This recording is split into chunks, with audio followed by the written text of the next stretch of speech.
You wouldn't imagine so. It's like so many things, there are the conflicting views here, even within the American administration. So Zelensky says we only talked about Zaporizhia, which sounds plausible.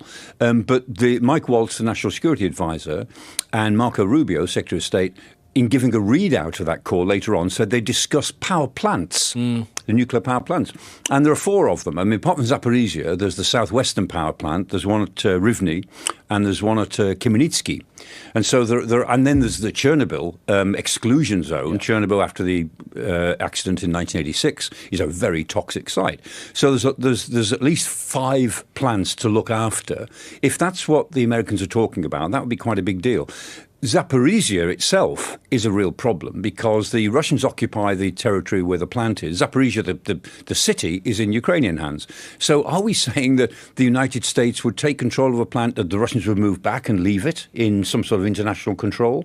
Or that an American company, and who would that be, I ask, would actually operate the plant inside what the Russians claim now as their territory? You're not suggesting it would be Mr. Musk that would take over a plant like that, are you? Well, this is not quite so loopy as the idea of having a Riviera on the Mediterranean out of Gaza. It's not quite as loopy as that. But it's in the realm of loopiness in the sense that you've only got to think about it for 30 seconds to see that it would be a mess. Mm-hmm. And, I don't think operating nuclear power plants is not exactly a license to print money.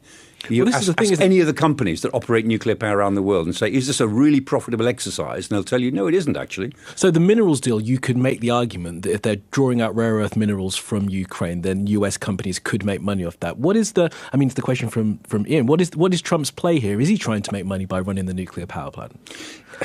Well, they could only do that if they had very favourable deals with the Ukrainian government, real big subsidies from the Ukrainian government, as normally happens around the world. I mean, most governments end up subsidising companies to run their nuclear power plants because that's just the way of it.